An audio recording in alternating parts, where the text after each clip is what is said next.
Alright, so spend the morning with me screen printing.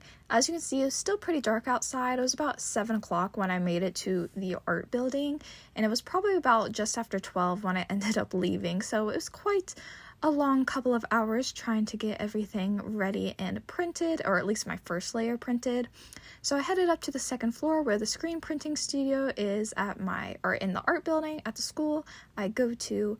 And as you can see, I was the only one here, so I had pretty much everything to myself, which was great because screen printing, was quite the process and you needed a lot of space.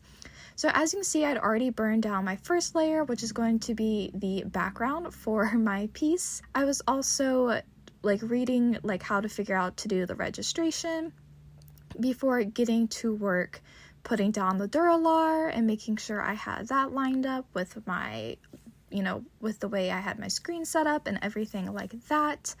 Also, I didn't cut my Duralar right, but that's okay because my print still ended up fine, so I'll take that as a win.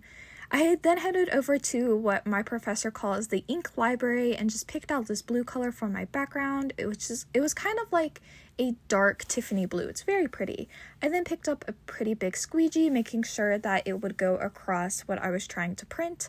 I then looked at our instructions, making sure I had everything that I needed, and once I got it all together, as you can see, took up quite a bit of the table. I remembered I needed to add some packing tape to the back of my screen, so I quickly did that, even though I didn't do it so quickly right then. I then added some of that blue ink onto my screen.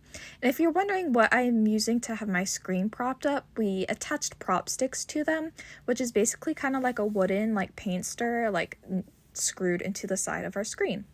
I then got to work and did my very first pull, which I actually did not do on one of my nice pieces of paper. As you can see, I did it on some not on some screen print. I did it on some newsprint just to make sure it came out well.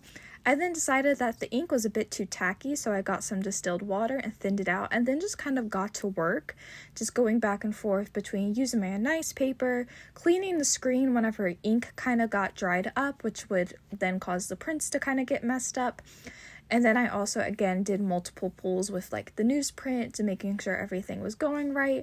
And that was just a whole process. And this is also an incredibly messy process. I was surprised by how much of a mess I made. I got ink on the front of my shirt. I got some on my sleeve. But anyways, once it was all done, it was time to get to work cleaning. So I ended up cleaning off my screen, and I did some of the other stuff off screen, the squeegee and stuff. I just rinsed that out in the sink. I then had to use this mallet to help me unscrew the clamps on my baseboard before taking the screen to the pressure washer room. And I sat it in the little stand thing, I don't know what you'd call it, and shut the door just to make sure, because it's very loud. I then turned the water on, and after turning the water on, I had to turn on the pressure washer, and then I got to work just spraying off all of that extra ink that I couldn't get off with the sponge. And then once it was clean, I used some emulsion remover to get rid of all of the pink stuff, which was the emulsion. And after doing that, I used this kind of scrubber to kind of scrub away at it before using the pressure washer again to kind of spray it all off. And then my screen was nice and clean.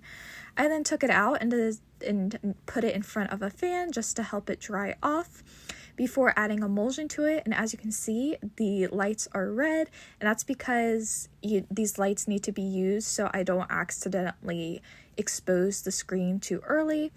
And then you also saw me kicking my screen, and that was just to make sure it was nice and stuck up under that wooden piece that was attached to the wall.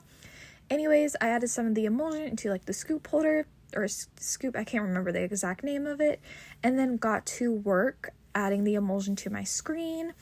You kind of have to hold it and wait for the emulsion to run up against the screen before you do the pull upwards, which I do right now. And you can also kind of see me holding it like that, and that's so I hold the emulsion scooper thing back a little bit just to make sure some of the emulsion doesn't drip all over my screen. I then took it out from under that wooden piece and then put it behind some fans again just so it could get all nice and dried off, and then just spent my time waiting before burning my image. I ended up just doing the one, and you have to kind of put those two like cords, like cross it on over like what the image I wanted to be exposed or burned. I then put it in like the fancy exposure machine we have and latched it and then turned it on, and as you can see, like all of the air was sucked out of it, which kind of helps expose my screen. I then turned it all off once it was done and opened it up, and here it is. I then went to go wash it out again, and then I kind of had a little bit of a mistake. As I was washing it out, I don't think I added enough emulsion, or I didn't let it dry long enough or something like that. So I ended up having to clean it all off and thought I would do it again another day.